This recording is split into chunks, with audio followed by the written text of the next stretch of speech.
¿Qué tal? Muy buenas noches, bienvenidos a este espacio de la entrevista. Estamos en estos momentos en vivo a través de la radio de los veracruzanos, a través también de la televisión de los veracruzanos y en nuestras redes sociales. Una transmisión multiplataforma llegando a 8 estados de la República Mexicana, norte de los Estados Unidos y Canadá. Enviamos un saludo muy especial hasta donde usted se encuentre, sobre todo agradeciendo la preferencia siempre a este espacio. El día de hoy estaremos hablando de temas que son muy importantes porque el ejercicio del 4 de junio pasado no solamente tuvo la medición real de las personas, del padrón electoral que engrosó y que enriqueció este proceso, sino también el costo de las campañas. Fueron 4 estados de la República Mexicana: Coahuila, Nayarit, Estado de México y Estado de Veracruz, y aproximadamente se invirtieron 792 millones, un 35% menos en el costo de la elección del año pasado, pero que sin embargo, dentro de un año estaríamos hablando de un tope inmenso para las campañas políticas y para el financiamiento de los actores políticos que estarán contendiendo. En términos reales, si verdaderamente, supongamos, un diputado federal aspirara solamente con recursos que le son dados, estaría aspirando aproximadamente a menos de 70,000 pesos para el financiamiento de su campaña. Para hablar acerca de estos temas se encuentra con nosotros el doctor Lauro Rubén Rodríguez Zamora. Él es investigador del Colegio de Veracruz, a quien le agradezco que esté esta noche en el espacio de la entrevista. ¿Cómo está, doctor? Buenas noches, bien, muchas gracias. Muchísimas gracias, doctor, y hablemos de estos temas porque es preocupante cómo la democracia en México se está volviendo demasiado onerosa, ¿no, doctor? Bueno, dependiendo del punto de vista que uno aborde, efectivamente se destinan bastantes recursos públicos para el financiamiento de las campañas, para la operación de los mismos órganos electorales y para el financiamiento de los partidos políticos. Sin embargo, esta es una decisión soberana, al final de cuentas es del Estado mexicano, el hacerlo así para de alguna manera contener la posibilidad de que poderes fácticos intervengan en las campañas con financiamiento tal vez de dudosa procedencia.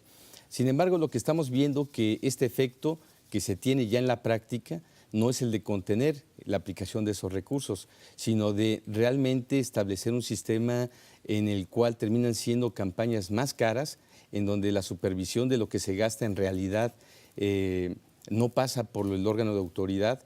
Los topes de campaña en esta elección que acaba de pasar prácticamente no se superaron, por la forma en cómo se fiscalizó el recurso, por los prorrateos que se le pide a los partidos políticos. Es decir, un candidato tiene posibilidad de tener participación privada o aportación privada para su campaña. Sin embargo, la regulación que estableció el INE exigía que cualquier aportación privada fuera a las cuentas concentradoras de los partidos y esto se prorrateara. Es decir, si alguien quería destinar 100 pesos a un candidato, esos 100 pesos tenían que ir a la cuenta del partido y dividirse entre 212 candidatos.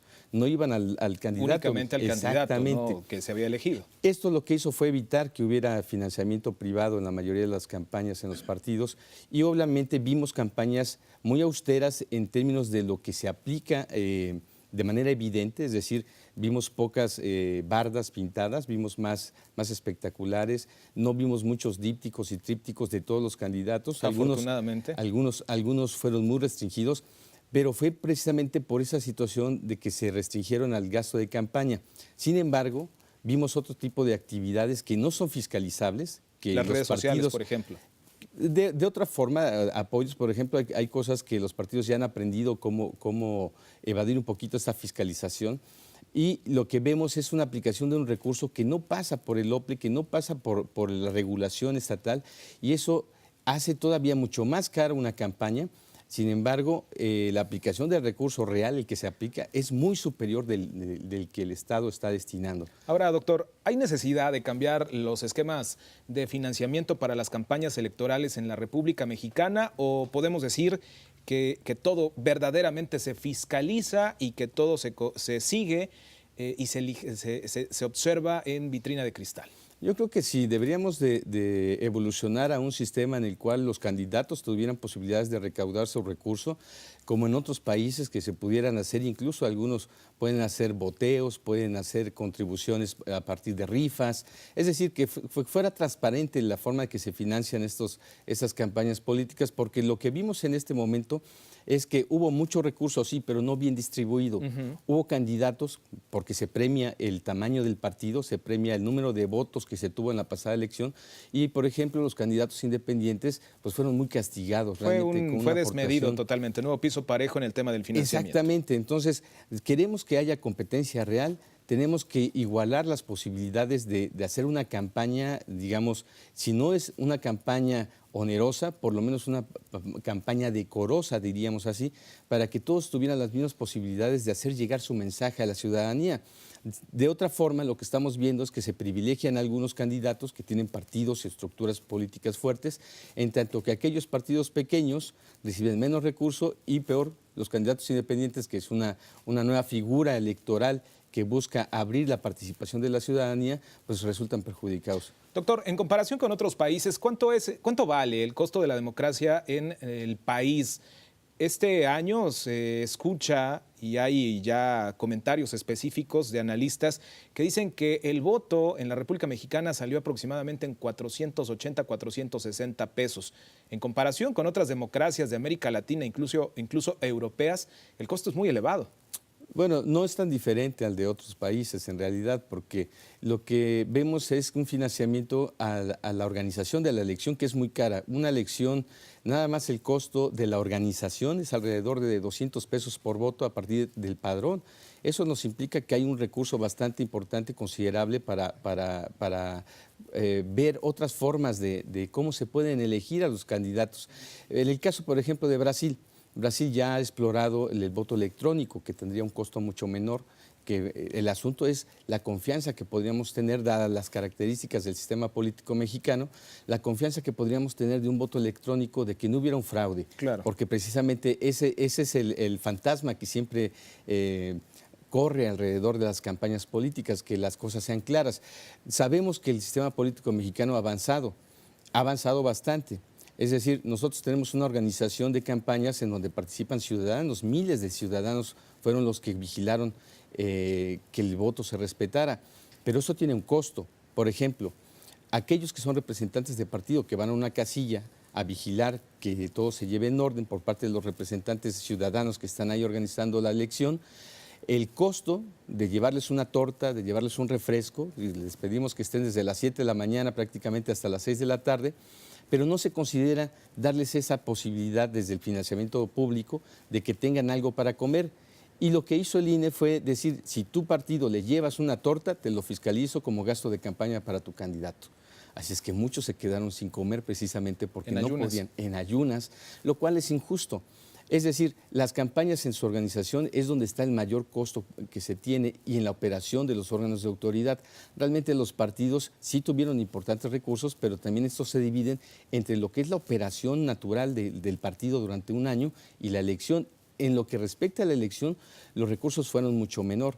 Lo que pasa es que cuando ya vemos el monto globalizado del costo de operación de la campaña, de lo que se le va a dar de prerrogativa natural a los partidos, más el costo de la elección, entonces vemos un monto demasiado alto. El encarecimiento de las campañas políticas en el Estado, en el país, no siempre quiere decir que sean mejores o no siempre significan mejores resultados. No, claro que no.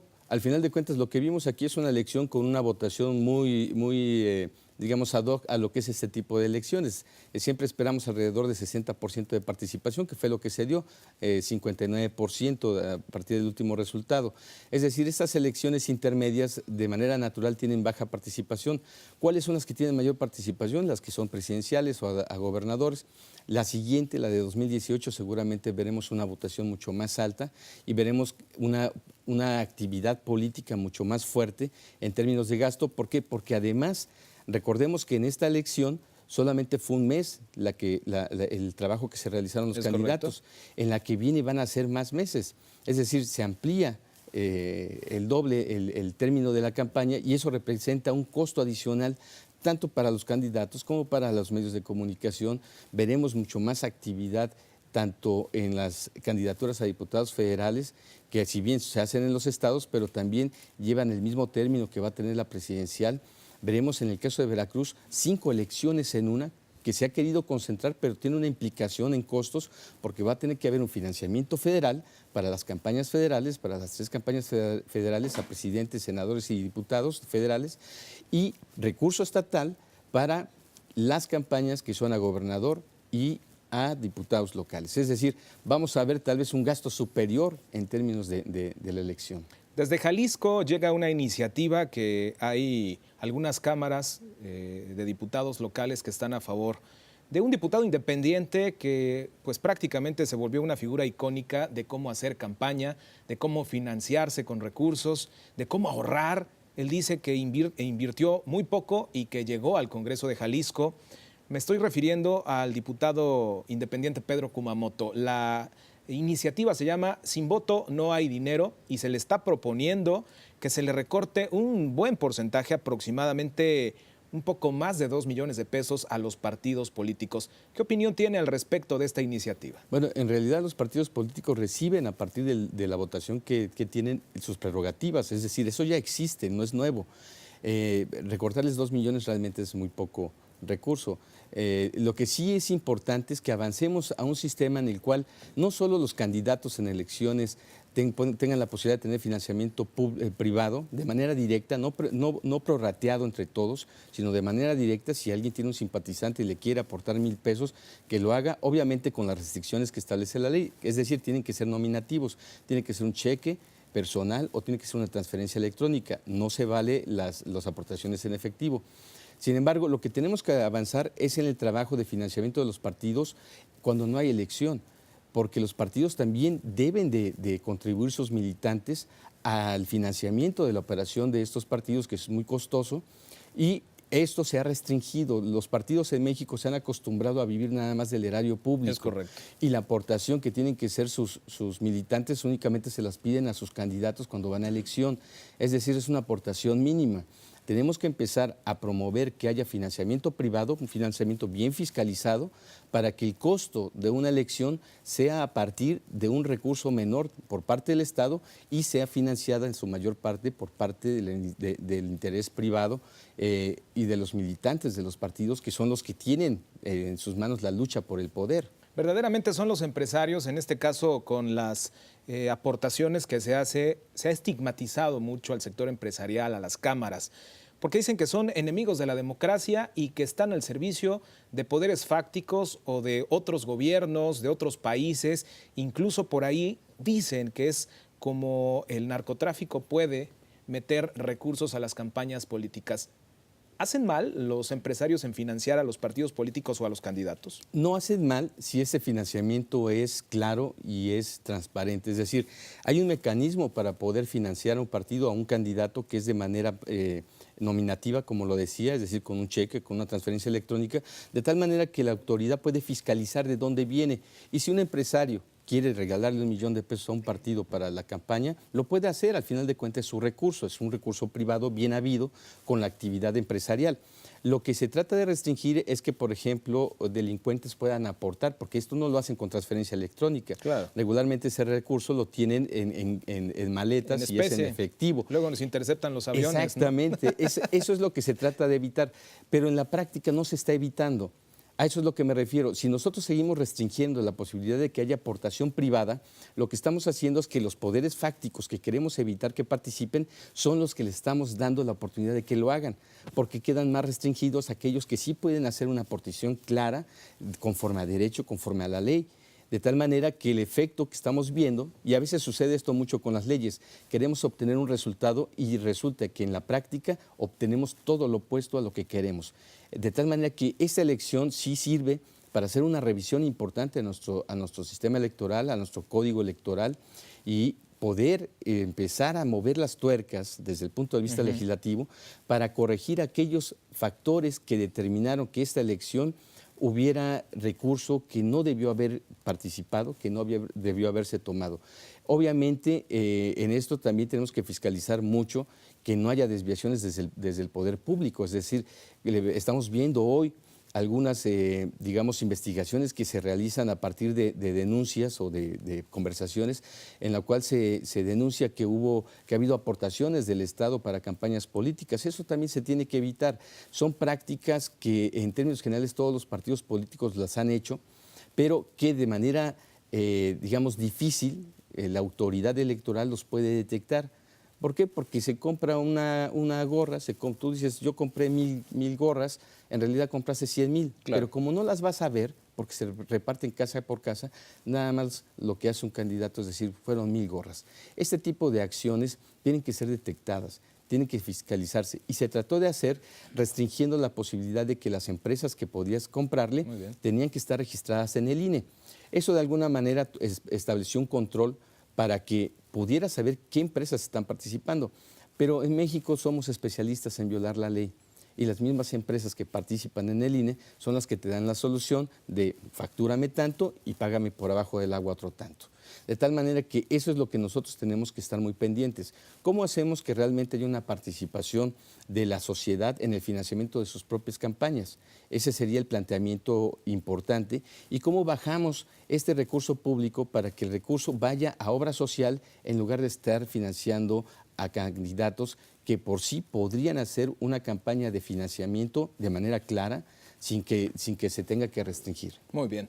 Le quiero agradecer, maestro Lauro Rodríguez Zamora, académico, catedrático del Colbert del Colegio de Veracruz, que esté esta noche con nosotros en esta mesa de análisis, la mesa de la entrevista, con su participación y su manera tan objetiva de ver todo lo que tenemos que hacer como ciudadanos, pero también exigir a las autoridades que se fiscalicen este financiamiento a los partidos políticos y no quedarnos conformes con estas cantidades exorbitantes que cada año van en aumento. Yo lo que diría nada más para terminar es muy simple. Si es tan cara la elección, los mexicanos tenemos que participar entonces, no dejar que nuestro voto se pierda y sea un costo inútil. Exactamente. Muchísimas gracias. Muchas gracias. Nosotros continuamos con más. Quédese aquí en Más Noticias.